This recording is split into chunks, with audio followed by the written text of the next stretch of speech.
Welcome back to the podcast, Shalloners. I'm your host, Shallon Lester. And usually on this channel, we discuss celebrity scandals and break down what we can learn. But when we do the podcast, I answer the best questions you guys have submitted to me over the course of the last week. And you guys really go through it. And so there's so many things that we can learn from each other that don't even need a celebrity to be involved. But before we get into it, let's do our relaxation ritual, because a relaxed mind is a receptive mind, right? So we're going to breathe in through the nose and hold it for a few seconds and exhale, right? We're going to do it again, this time focusing on dropping your shoulders, relaxing your jaw, taking your tongue off the roof of your mouth. One more time, in and out, right? This is nice. Okay, let's get into it. Now we are ready to receive the word. We have awoken the mighty women. So the first question comes from Sarah. And she said, I'll get right into it. Should you tell a guy you're a virgin before you sleep with him? Since I've never had sex, I don't know if that's important for him to know. I recently met someone I could casually see it going there with. I just turned 28 and he's 20. So Shallon, you inspired me, I guess. This is true because I love younger dudes. I think even if all things being equal, which a lot of times they are because age is really no guarantee of maturity. Like the most awful breakup I had was with a 40-year-old. The best one was with a 21-year-old. So if maturity kind of is what it is, I'd rather be with someone hotter with a default six-pack because he's still 22 and a D1 athlete. So I am very happy that Sarah is going down my similar cougar path. Well, puma. We're not cougars yet. We're pumas. But there's two schools of thought on disclosing whether or not you're a virgin. One, I don't think that anyone has an entitlement to our sexual history, and I've talked about this in recent videos that women sort of feel obligated to give everyone an answer and all of this transparency about our history and what we've been through and just details about our life. I don't subscribe to that. I never even told my ex-husband how old I was. He figured it out, but I didn't tell him. I didn't think it was any of his business. I'm very private about certain things and I'm very, very open about certain things. And that's just the way I like it. Die mad about it.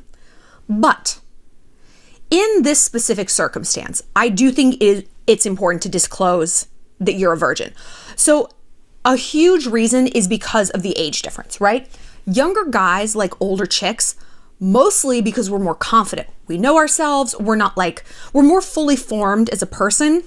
We take less shit and they like that. And also that means that confidence and that experience adds up to us being better in bed. We know what we like. We know what to do. We know what to do to them. It's just a more seamless sexual experience for guys and they're really into it. But if that's not your history, this could feel like a bait and switch to him, And I would want to know personally if I was taking someone's virginity. That's a big deal.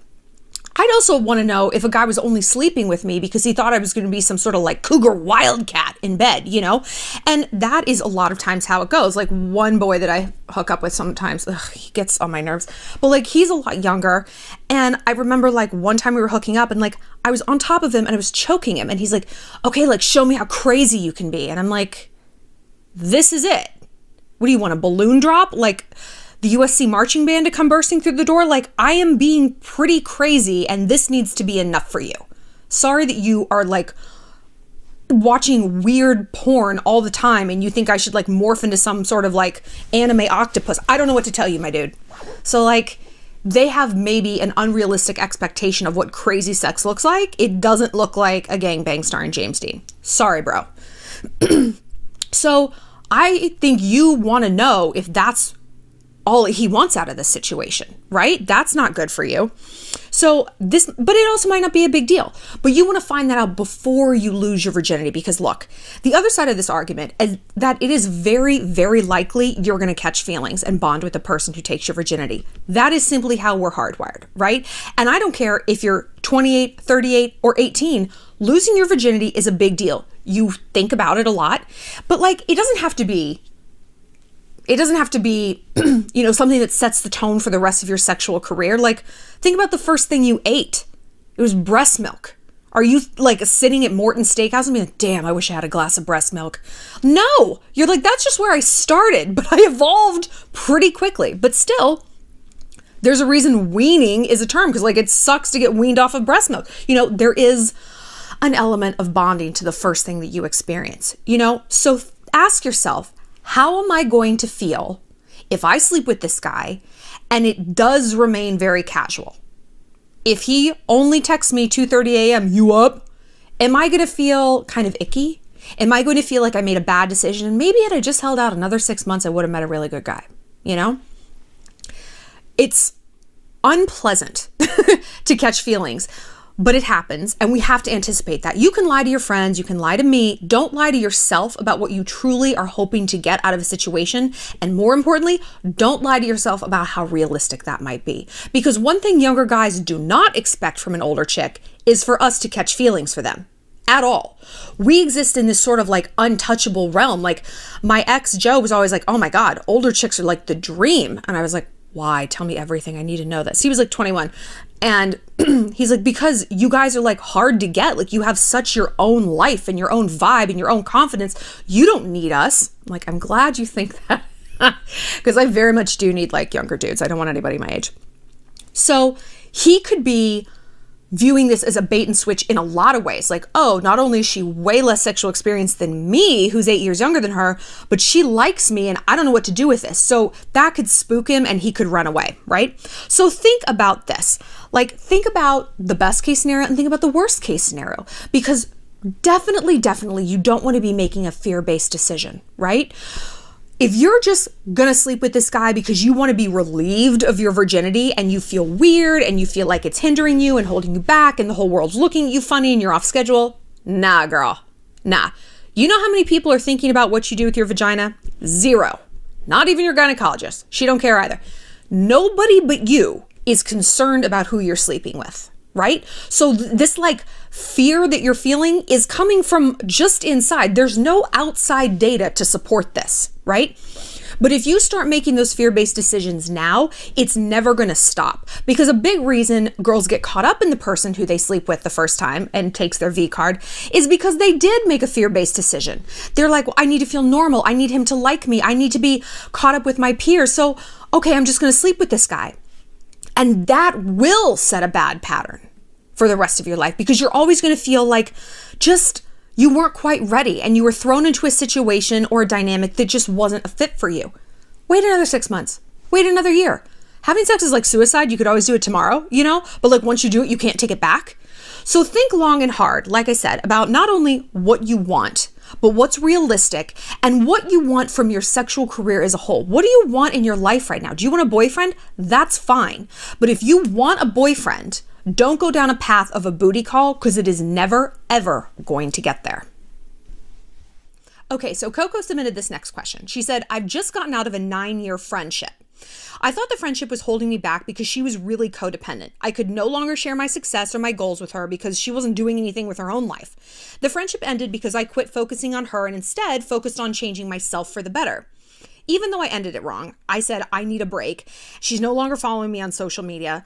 I want to be the winner in this situation. How do I come out on top and stay classy and save face without being a bitch?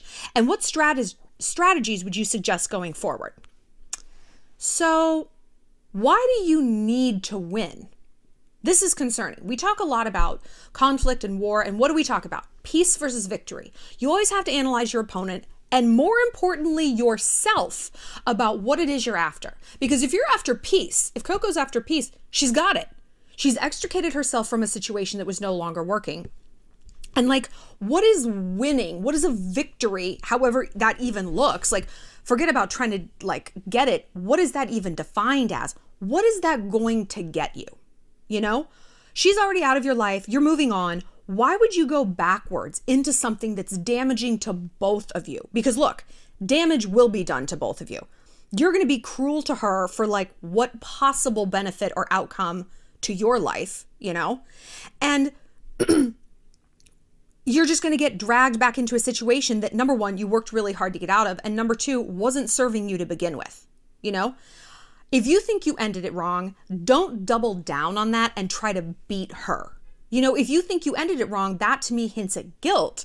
So why do you want to go further down that path of doing more things to feel guilty about? Do you know what I mean? And look, codependency is not one-sided. Keyword there is co, right?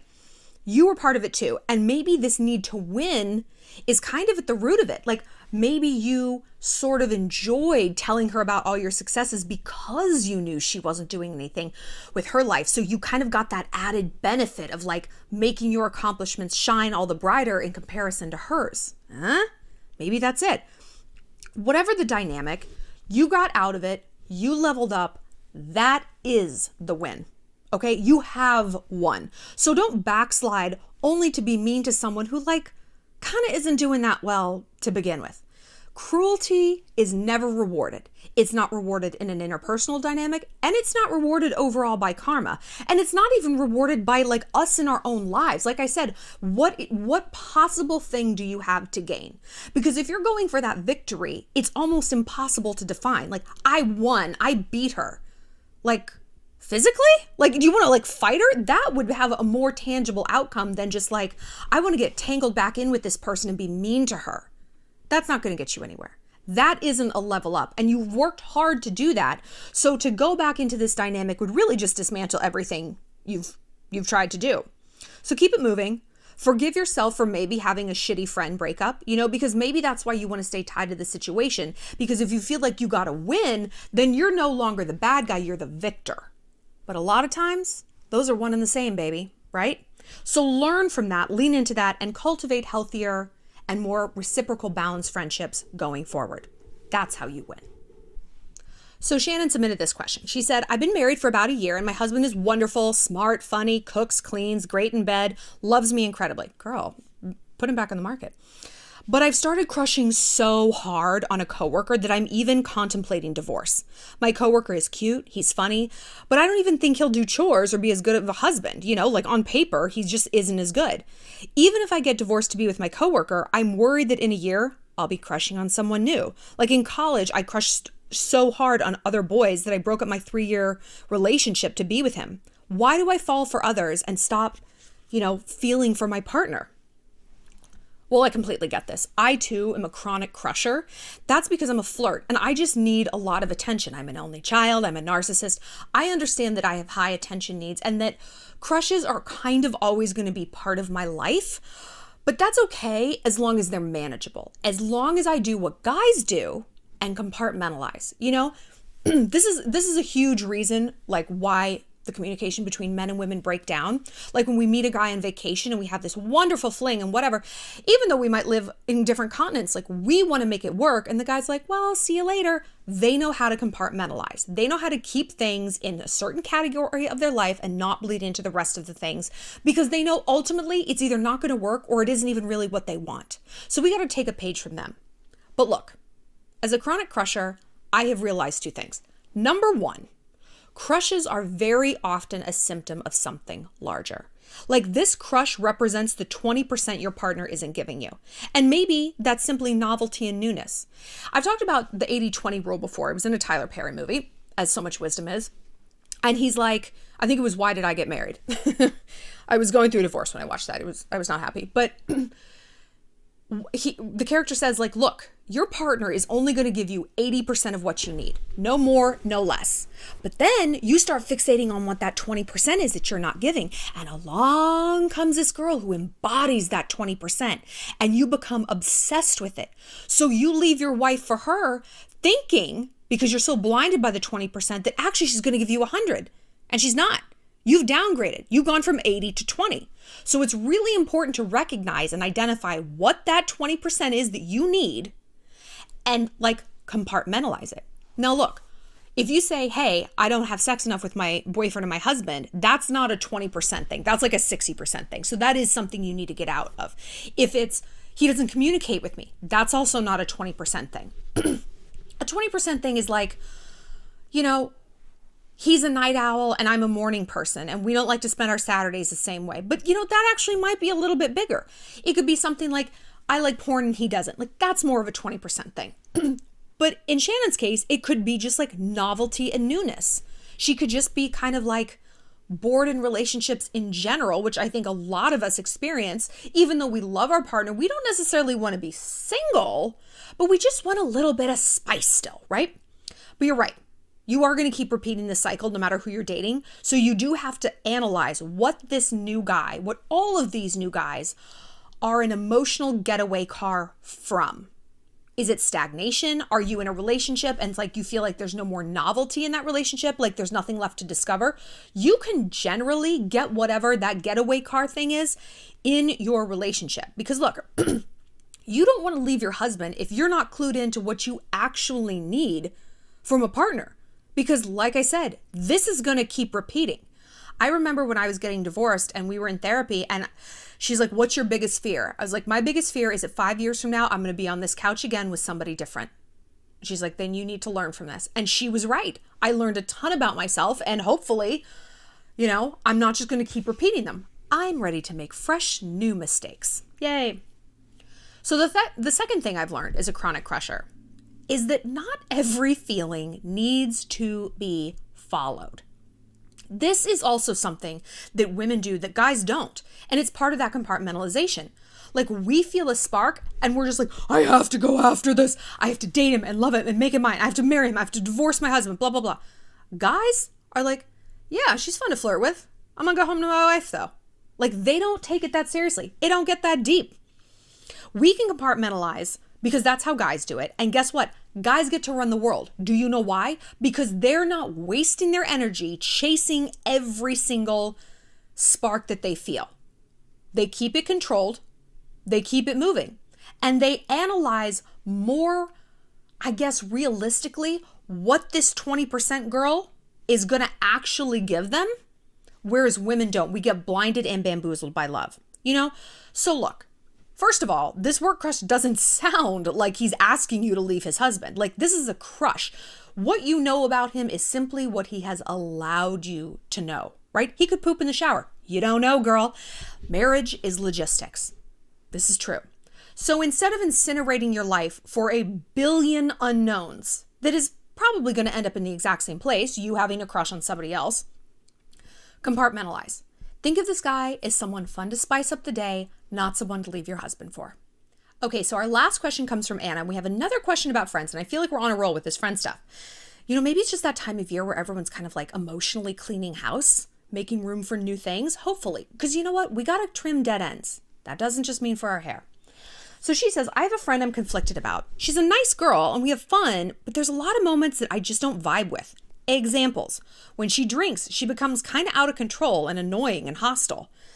Number 2, I feel like if I don't include her, like even unintentionally, she'll call me out and make me feel guilty, even though it's not my job to please her. I feel like I'm walking on eggshells. She also victimizes herself. I live close to her, like her dorm room, and I feel stuck and guilty. I don't know if I dislike her enough to cut her off. I'm just confused. I don't know what to do. So I understand. I know you feel like we all kind of deal with a personality like this at some point where it's like, they're not great, but they're not terrible. So what do you do? I decided a long time ago, something doesn't have to be terrible to not be part of my life, right? Whether it's a pair of shoes, it's like, well, I don't hate them. Great. I don't have to hate something or a person or a situation or a job or a haircut or whatever it is. I have a higher threshold in my life. I want to love everything. I want to love all my friends, love my boyfriends, love my shoes.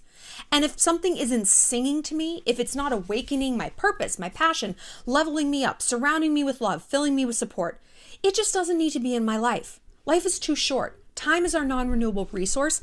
And I say that energy is as well. So why stay tied to someone who it sounds like just kind of drains you?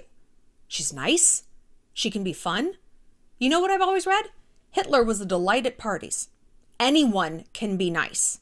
Anyone can be fun. The sad truth is we have to judge people based on how bad they can be, based on the floor, not the ceiling, right? Because if someone stresses you out, nah. There's no amount of nice. There's no amount of fun at a party. The balances out that kind of toxicity. And they don't have to do it on purpose. This is another thing that it took me a long time to realize. Like, well, she doesn't mean to be like that. Who gives a shit? Intentions don't really add up to anything. Look at drunk driving, right? People probably don't intend to get in their car and murder somebody, but they do. And that doesn't erase the consequences, and it doesn't erase the punishment. You still have to deal with that. So the road to hell, as they say, is paved with good intentions. So think of it this way. Energy and time is a currency, right? Money is a currency. Now, instead of picturing yourself spending energy on this person, picture yourself spending money.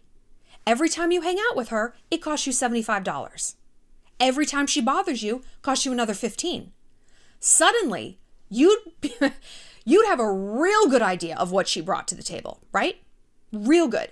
It would very specifically and sharply quantify the pluses and minuses of having this person in your life. And like I said, time and energy, not as renewable as we think.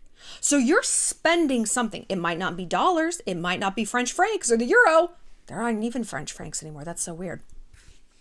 But you are still spending something you can't get back. Why?